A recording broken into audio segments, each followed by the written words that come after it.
आज के इस वीडियो में मैं आपको पहले ही क्लियर कर दूं, आज जो आपका कोई भी एसएससी सीएचएसएल का एग्जाम नहीं है। बस मैं ये वीडियो उन बच्चों के लिए लेकर आया हूं जिनका आगे आने वाले शिफ्टों में जो है एसएससी सीएचएसएल का एग्जाम होने वाला है। और मैं आपको 100% ये गारंटी देता हूं कि आपके सीएचएसएल के एग्जाम में इसी प्रकार से प्रश्न पूछे जा रहे हैं। तो जिन भी कैंडिडेट्स का आगे आने वाले शिफ्टों में एग्जाम है वो इस वीडियो को जो है लास्ट तक जरूर देखिएगा। और आपसे रिक्वेस्ट करता हूं, अभी तक आपने मेरे चैनल को अगर सब्सक्राइब नहीं किया है तो एसएससी सीएचएसएल से रिलेटेड पल पल की अपडेट के लिए जो है चैनल को सब्सक्राइब जरूर कर दीजिएगा। और बगल में ही आपको एक बेल आइकन यानी घंटे का निशान भी दिख रहा होगा, तो आप उसे भी जो है जरूर प्रेस कर दीजिएगा।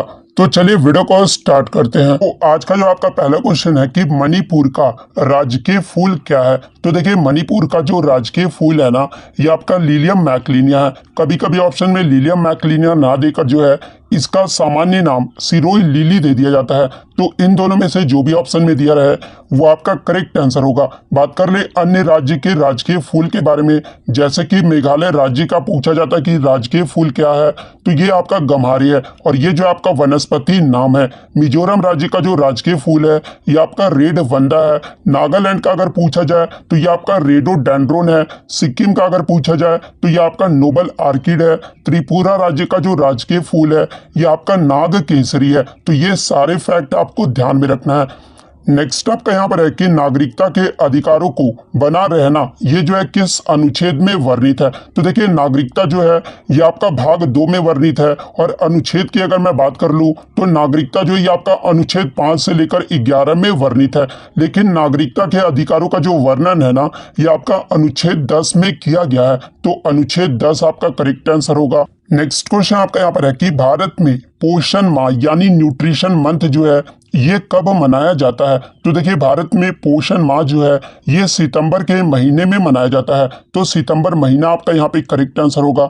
बात कर ले किस अभियान के द्वारा मनाया जाता है। तो देखिए, वर्ष 2018 के बाद पोषण अभियान के तहत जो है प्रत्येक वर्ष सितंबर माह को जो है पोषण माह के रूप में मनाया जाता है। इसके अलावा एग्जाम में ये भी प्रश्न पूछा जाता है कि पोषण अभियान ये जो है किस राज्य में लॉन्च किया गया था। तो देखिए, ये जो आपका पोषण अभियान है ना, ये प्रधानमंत्री नरेंद्र मोदी जी के द्वारा अंतर्राष्ट्रीय महिला दिवस के अवसर पर जो है 8 मार्च 2018 को राजस्थान के जो है झुंझुनू में लॉन्च किया गया था। तो ये फैक्ट भी आपको ध्यान में रखना है। यहाँ से एग्जाम में एक प्रश्न और पूछा जाता है कि अंतर्राष्ट्रीय महिला दिवस ये जो है कब मनाया जाता है। तो ये प्रति वर्ष 8 मार्च को मनाया जाता है।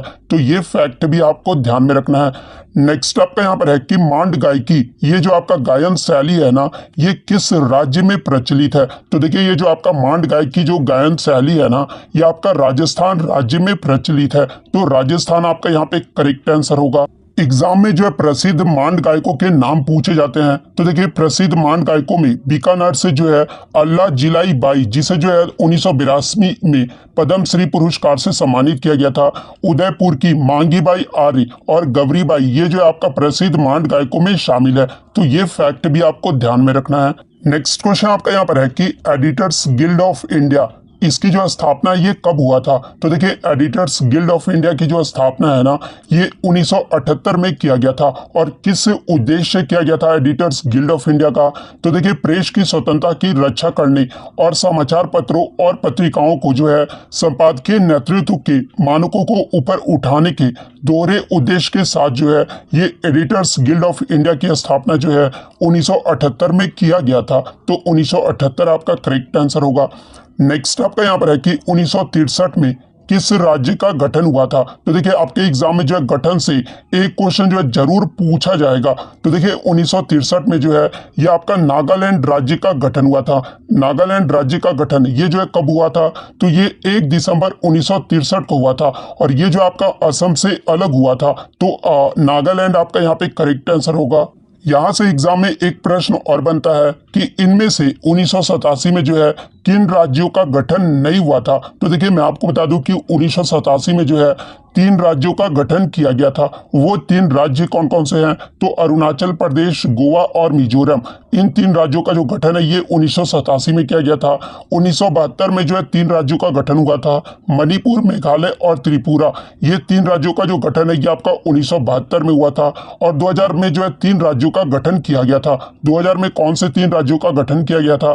तो एक तो आपका छत्तीसगढ़, झारखंड जो कि आपका बिहार से अलग हुआ था, और उत्तराखंड। ये तीन राज्यों का जो गठन है ना ये 2000 ईस्वी में किया गया था। सिक्किम राज्य का गठन एग्जाम में पूछा जाता है तो ये 1975 में हुआ था। हरियाणा और चंडीगढ़ राज्य का जो गठन है ये आपका 1966 में हुआ था। महाराष्ट्र और गुजरात राज्यों का जो गठन है ना ये 1960 में हुआ था। आंध्र प्रदेश, कर्नाटक, केरल, मध्य प्रदेश, पंजाब, राजस्थान और पश्चिम बंगाल, इन राज्यों का जो गठन है ना ये आपका कब हुआ था? तो ये आपका 1 नवंबर 1956 को हुआ था। तो ये फैक्ट भी आपको ध्यान में रखना है। नेक्स्ट आपका यहाँ पर है कि 2018 में यूनिसेफ इंडिया ने जो है देश की प्रथम युवा राजदूत यानी जो है फर्स्ट एवर यूथ एम्बेसडर जो है ये किस एथलीट को बनाया था? तो देखिए 2018 में यूनिसेफ इंडिया के द्वारा जो है देश की प्रथम युवा राजदूत यानी यूथ एम्बेसडर जो है ये हिमा दास को बनाया गया था। तो हिमा दास आपका करेक्ट आंसर होगा। यहाँ से एग्जाम में एक प्रश्न और बनता है कि ढींग एक्सप्रेस के नाम से ये जो है किसे जाना जाता है? तो देखिए हिमा दास को जो है ढींग एक्सप्रेस के नाम से जाना जाता है। हिमा दास जो ये किस राज्य से संबंधित है? तो ये आपका असम राज्य का एक भारतीय स्प्रिंटर यानी धावक है। तो ये फैक्ट भी आपको ध्यान में रखना है। यूनिसेफ 2018 में सबसे युवा गॉडविल एम्बेसडर ये जो है किसे बनाया गया था? तो ये आपके मिली बॉबिन ब्राउन को बनाया गया था। और कितने वर्ष की उम्र में? तो मात्र 14 वर्ष की उम्र में जो है 2018 में यूनिसेफ का जो है सबसे युवा गॉडविल एम्बेसडर बनाया गया था। तो इनका नाम भी आपको ध्यान में रखना है। नेक्स्ट आपका यहाँ पर है कि प्रोटीन ये जो है किससे मिलकर बना होता है? तो देखिए ये जो आपका प्रोटीन है ना ये आपका एमिनो एसिड यानी एमिनो अम्ल से मिलकर बना होता है। तो एमिनो अम्ल आपका करेक्ट आंसर होगा। नेक्स्ट आपका यहाँ पर है कि भारत की सबसे युवा 21 वर्षीय मेयर ये जो है कौन बनी है? तो देखिए भारत की जो सबसे युवा 21 वर्षीय मेयर जो है ये आर्या राजेंद्रन बनी है। तो आर्या राजेंद्रन आपका करेक्ट आंसर होगा। यहाँ से एग्जाम में एक प्रश्न और बनता है कि भारत की सबसे युवा 21 वर्षीय मेयर ये जो आर्या राजेंद्रन है ना ये किस नगर निगम की जो है ये मेयर बनी है? तो ये जो आपका तिरुवनंतपुरम कॉरपोरेशन की जो है नगर निगम की जो है ये मेयर बनी है। तो ये फैक्ट भी आपको ध्यान में रखना है। नेक्स्ट आपका यहाँ पर है कि किस राज्य या फिर यूटी का वन क्षेत्रफल जो है वो 0% है? तो देखिए ये जो आपका लक्षद्वीप जो आपका है ना इसका जो वन क्षेत्रफल है ना वो 0% है। देखिए ऐसा नहीं है कि लक्षद्वीप में जो है कोई भी आपका जो है फॉरेस्ट एरिया नहीं है, लेकिन फॉरेस्ट एरिया होता क्या है कि जो आपका डिटरमाइंड बाय गवर्नमेंट एजेंसी यानी गवर्नमेंट एजेंसी के द्वारा जो है ये डिटरमाइन किया जाता है, जिसमें जो आपका लक्षद्वीप में जो है कोई भी फॉरेस्ट एरिया डिटरमाइन नहीं किया गया है। तो लक्षद्वीप आपका यहाँ पे करेक्ट आंसर होगा। इसके अलावा जो है 2019 का जो फॉरेस्ट रिपोर्ट आया था यहाँ से जो आपके एग्जाम में प्रश्न पूछे जाते हैं, जैसे कि एग्जाम में पूछा जाता है कि कुल वन और वृक्ष आवरण देश का भौगोलिक क्षेत्र ये जो है कितना परसेंट रहा था? तो ये आपका 24.56% रहा था। वहीं अगर कुल वन आवरण की बात कर ले जो देश का भौगोलिक क्षेत्र कितना परसेंट रहा था? तो 21.67% रहा था। ट्री कवर देश का जो भौगोलिक क्षेत्र कितना परसेंट रहा था? तो ये आपका 2.89% रहा था। वहीं भारत में सबसे बड़ा वन क्षेत्र ये जो है किसका रहा था? तो देखिए क्रम अनुसार आप ध्यान में रख लीजिए कि भारत का जो सबसे बड़ा वन क्षेत्र रहा था वो आपका पहले तो मध्य प्रदेश रहा था, सेकंड में आपका अरुणाचल प्रदेश आ जाएगा, थर्ड में छत्तीसगढ़, फोर्थ में आपका उड़ीसा, पांचवें पे आपका जो है महाराष्ट्र राज्य था। तो ये आपका क्रम जो आपको ध्यान में रखना है। वहीं अगर कुल भौगोलिक क्षेत्र में प्रतिशत के रूप में वन क्षेत्र में सबसे पहले स्थान पे कौन सा राज्य रहा था? तो ये आपका मिजोरम रहा था। इसका जो भौगोलिक क्षेत्र जो परसेंट रहा था वो 85.41% रहा था। सेकंड में आपका अरुणाचल प्रदेश रहा था। इसका जो भौगोलिक क्षेत्र रहा था वो 79.63% रहा था।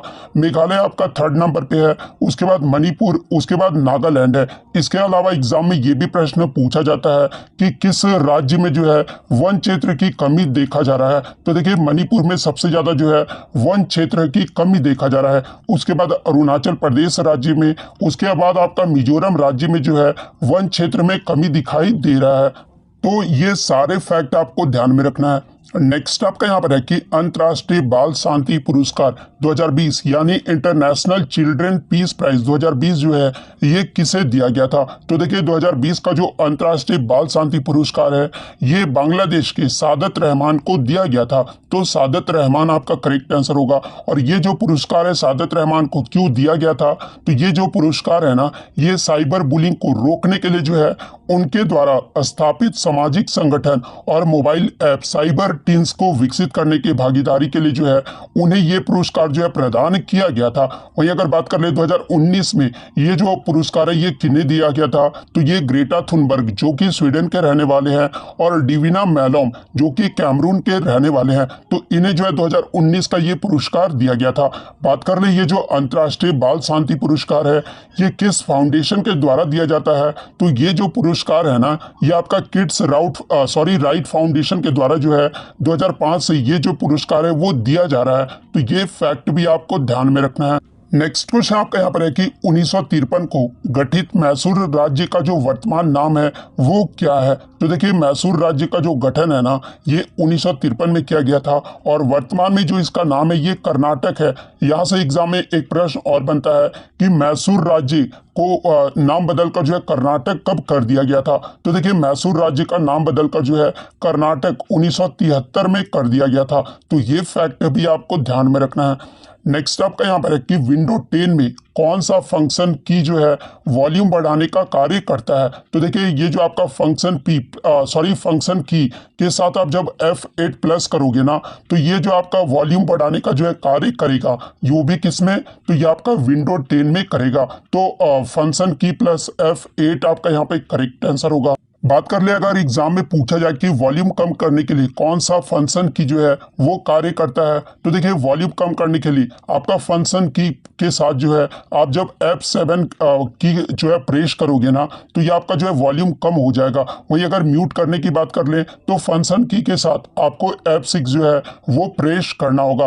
और रोशनी यानी ब्राइटनेस बढ़ाने के लिए जो है आपको फंक्शन की के साथ F3 जो है वो प्रेस करना होगा। वही अगर ब्राइटनेस कम करने के लिए जो है आपको फंक्शन की के साथ F2 जो है वो प्रेस करना होगा।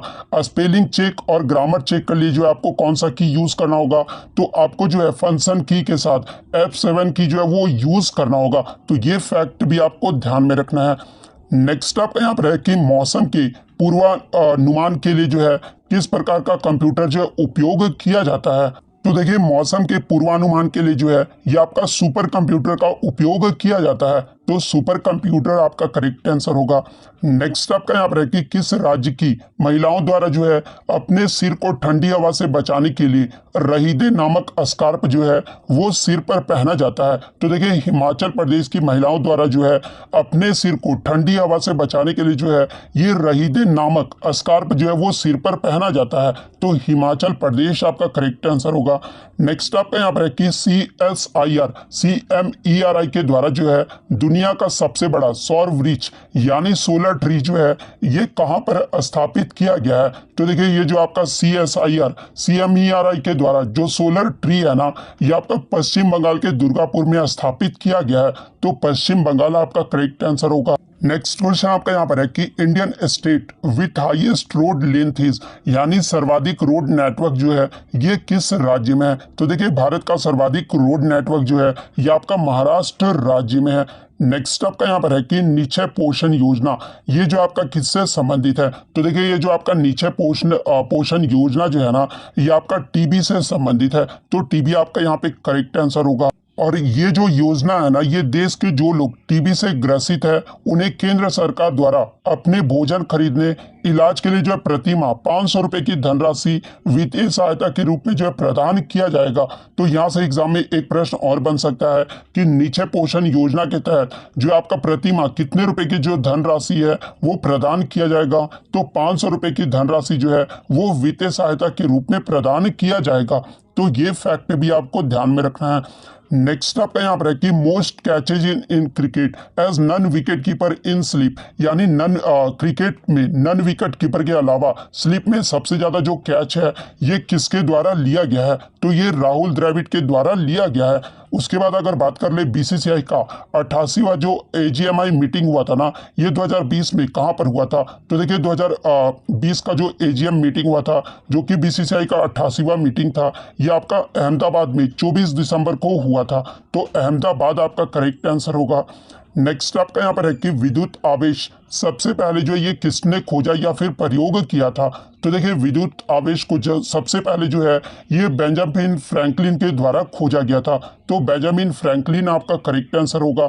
नेक्स्ट आपका यहाँ पर है कि निजाम ने भारत के किस भाग पर जो है शासन किया था? तो देखिए निजाम के द्वारा जो है ये दक्कन क्षेत्र यानी दक्षिण भाग पर जो है ये शासन किया गया था। वर्तमान में अगर राज्यों की बात कर ले तो आंध्र प्रदेश, कर्नाटक और महाराष्ट्र राज्यों में इनका जो है शासन रहा था। तो ये फैक्ट भी आपको ध्यान में रखना है। यहाँ से एग्जाम में एक प्रश्न और बनता है कि हैदराबाद के अंतिम निजाम जो ये कौन थे? तो देखिए हैदराबाद के जो अंतिम निजाम थे ना, ये आपके उस्मान अली खान थे, जो कि हैदराबाद के 7वें निजाम थे। तो ये फैक्ट भी आपको ध्यान में रखना है। फर्स्ट की अगर मैं बात कर लूँ कि हैदराबाद के पहले जो निजाम थे वो कौन थे, तो ये आपके कमर उद्दीन खान थे। तो ये भी आपको ध्यान में रखना है और आपको कमेंट करके जवाब देना है कि निजाम पैलेस ये जो है कहाँ पर स्थित है। ये जो आपको जरूर कमेंट करके जवाब देना है। तो इतने एक्सपेक्टेड क्वेश्चन मैं आपके लिए लेकर आया हूँ। तो अगर वीडियो अच्छी लगी हो तो वीडियो को जो है लाइक जरूर कर दीजिएगा और इसी तरह का कंटेंट पाने के लिए जो है चैनल को सब्सक्राइब जरूर कर दीजिएगा। तो मिलते हैं नेक्स्ट वीडियो में, तब तक थैंक यू।